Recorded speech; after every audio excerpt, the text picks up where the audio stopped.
Maintenant que nous avons fini l'installation du projet et ensuite installé les dépendances nécessaires ou principales que nous allons utiliser dans notre application, la prochaine étape à affronter, c'est d'afficher notre application. Donc pour afficher l'application, c'est-à-dire démarrer le projet, il va falloir que vous retourniez sur la page de React Native et vous suiviez étape par étape ici la section Android Development Environment. Là où ils vous apprennent comment est-ce que vous devez faire pour installer une application sur votre Android. Je suppose et j'espère que vous avez déjà démarré un projet React Native sur votre ordinateur ou basant en vous servant de Android Studio. Et si c'est le cas, vous pouvez continuer, mais si ce n'est pas le cas, je vous invite à respecter tout ce qu'ils ont listé ici. Parce que en suivant ça à la lettre, vous aurez juste fait la configuration nécessaire sans encombre. Et une fois que cela est fait, vous pouvez continuer sur la vidéo. Donc vous avez juste à rester sur cette page et suivre les étapes comme c'est indiqué. Ensuite, vu que dans mon cas cela est fait, ici on va démarrer ensemble le projet. Donc pour démarrer ensemble le projet, vous avez juste à aller dans votre terminal et taper la commande npx react-native et ici vous avez juste à faire start. Là il va démarrer Metro qui est quelque chose que React Native utilise la plupart du temps pour ses affaires. Donc c'est lui qu'on va démarrer en premier. Là si j'agrandis, il me dira que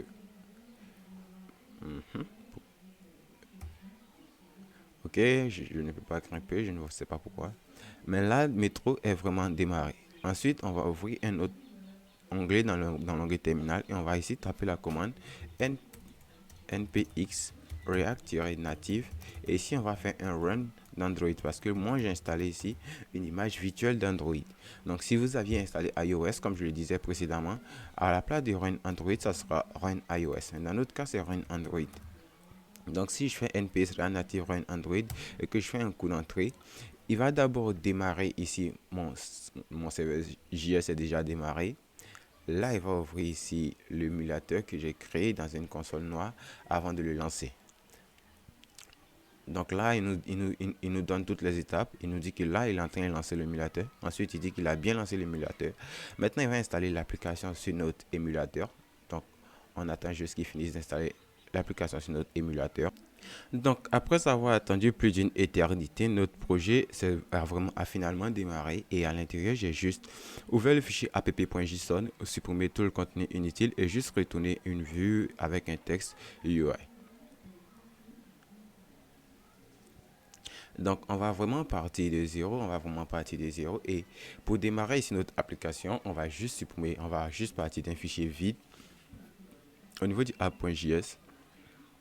Et là, on va juste repartir de zéro. On va dire que là, on va commencer par importer React, puisqu'on se base sur React pour travailler, from React. Ensuite, là, on va créer ici une constante qu'on va appeler app, qui est une fonction fléchée. Et au niveau de React Native, lorsqu'on crée ici une nouvelle app, une nouvelle fonction, il faut qu'elle retourne toujours quelque chose. Donc, dans notre cas ici, elle va retenir une view. Et qu'est-ce qu'une view? Une view, c'est un élément qui peut contenir quelque chose que l'utilisateur pourra voir affiché à son écran. Donc, voilà pourquoi ici, on retourne toujours ici une view. Ensuite, à l'intérieur de cette view, on va supposer qu'on est dans du HTML, on a cette balise test qui permet ici d'afficher un texte. Donc, ici, ça sera affiché un texte, ça permettra d'afficher un texte. Donc lorsque vous voyez quelque chose qui est précis, qui est encadré par la variable texte, dites-vous que le contenu à l'intérieur affiché, ça sera un contenu test. Et là, je vais juste faire en bas ici, il va falloir qu'on exporte toujours notre constante qu'on a créée.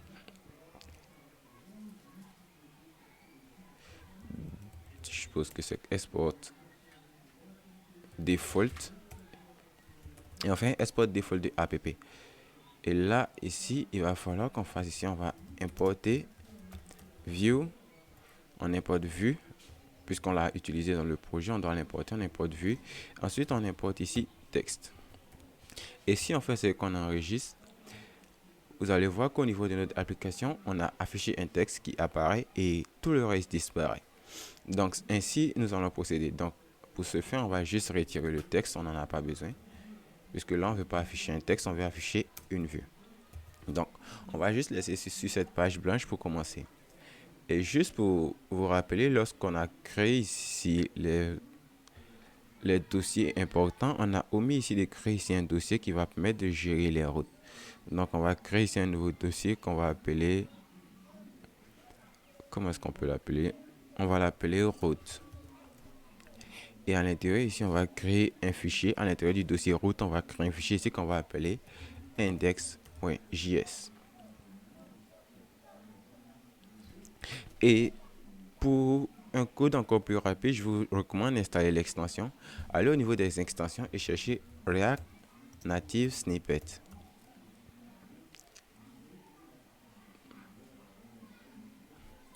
Donc, vous installez ES7 React Native Reduce, que je puisse un peu agrandir pour que vous puissiez bien le voir.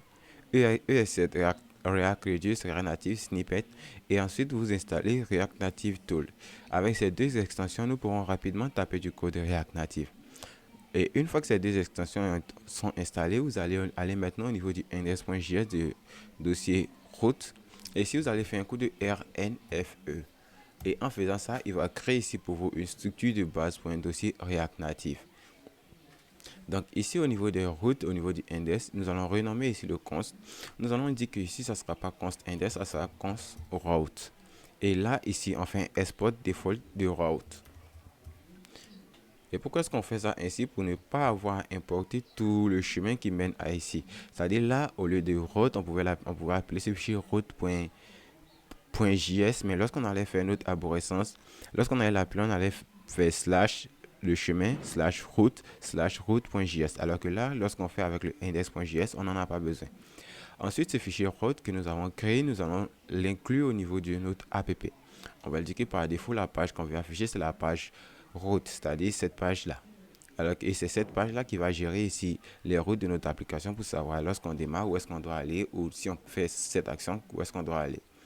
Donc au niveau du app.js, qui est notre app, qui est notre domaine de base ou notre point d'entrée principal, on va juste ici importer le route. Donc que je vois comment est-ce que je l'ai appelé. Je vais juste mettre ici un R majuscule. Enregistrer ça. Et là, si je fais ici route et que je fais ça, il va automatiquement importer route de route. Il fait automatiquement l'import. Donc si vous n'avez pas l'import automatiquement fait, vous avez juste à importer route from route puisqu'ils sont dans la même arborescence, et lui il est dans un fichier plutôt.